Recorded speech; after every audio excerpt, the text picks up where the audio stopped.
Assalamualaikum warahmatullahi wabarakatuh. Shalom, Om Swastiastu, Namo Buddhaya, salam kebajikan, serta salam sejahtera bagi kita semua. Halo teman-teman, kami dari kelompok 8 akan menjelaskan materi mengenai teori penghubung pada mata kuliah metodologi penelitian dengan dosen pengajar Bapak Abdul Yusuf SEMM. Berikut pengertian teori penghubung, yaitu menurut para ahli, teori penghubung dalam metodologi penelitian merujuk pada konsep yang mengaitkan berbagai aspek penelitian untuk mencapai tujuan yang ditetapkan. Aspek tersebut adalah penjabaran kontrak ukur yang lebih operasional sebelum dijabarkan lagi menjadi indikator-indikator perilaku yang lebih operasional.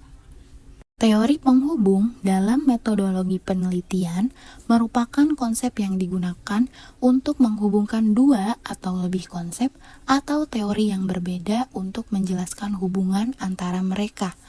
Dalam konteks penelitian, teori penghubung dapat digunakan untuk menggabungkan teori yang berbeda untuk memahami dan menganalisis fenomena yang dijelaskan oleh teori tersebut. Berikut contoh teori penghubung, yaitu dalam penelitian tentang pengaruh kepuasan pelanggan terhadap loyalitas pelanggan. Teori dapat digunakan untuk menggabungkan teori kepuasan dengan teori loyalitas.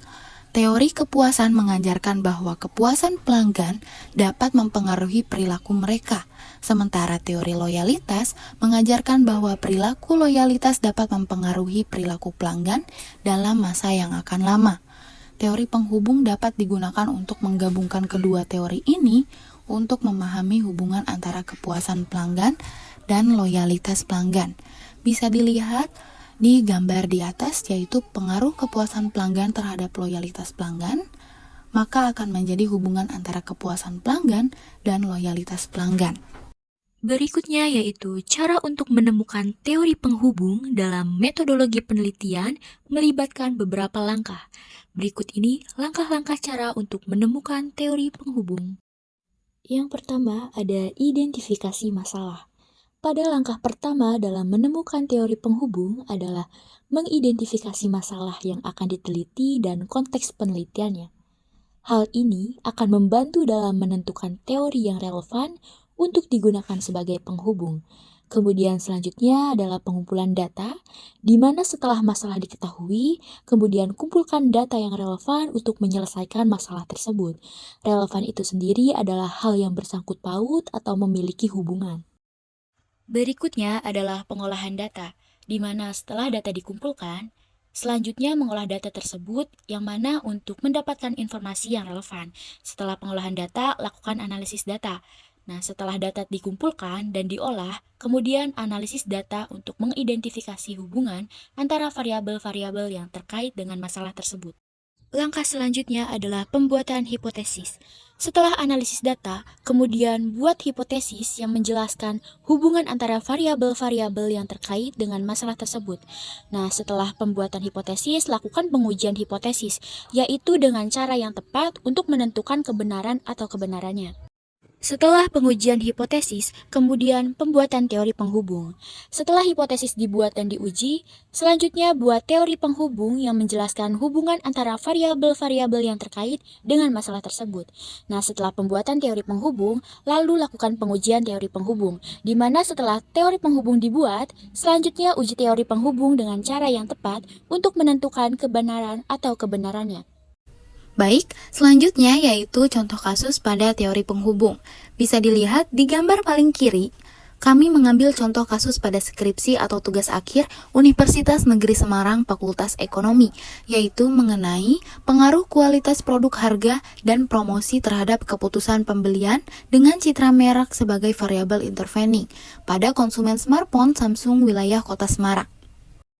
Gambar selanjutnya yaitu mengenai perumusan masalah, yang mana jika dilihat dari penjelasan sebelumnya yaitu cara menemukan teori penghubung di langkah pertama, identifikasi masalah, maka menurut saya bisa dilihat dari sini. Kita bisa melihat variabel bebas mana saja yang mempengaruhi atau mempunyai hubungan pada variabel terikat atau variabel intervening.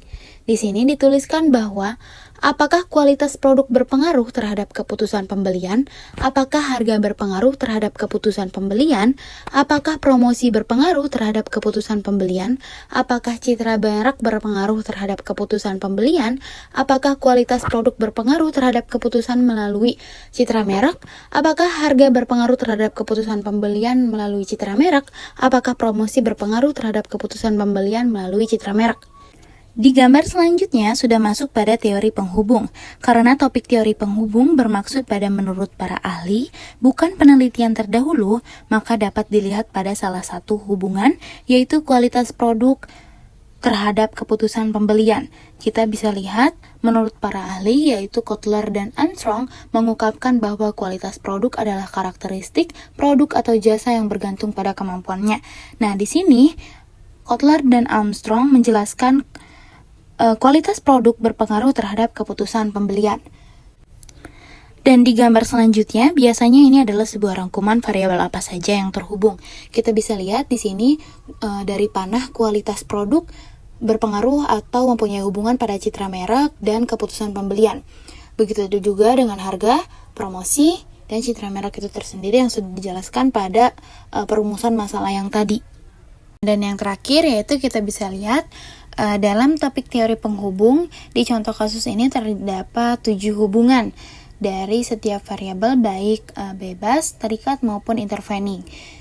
Yang sudah tadi saya jelaskan atau sebutkan yaitu hubungannya adalah kualitas produk terhadap keputusan pembelian, harga terhadap keputusan pembelian, promosi terhadap keputusan pembelian, citra merek terhadap keputusan pembelian, kualitas produk terhadap keputusan pembelian melalui citra merek, harga terhadap keputusan pembelian melalui citra merek, promosi terhadap keputusan pembelian, dan melalui citra merek.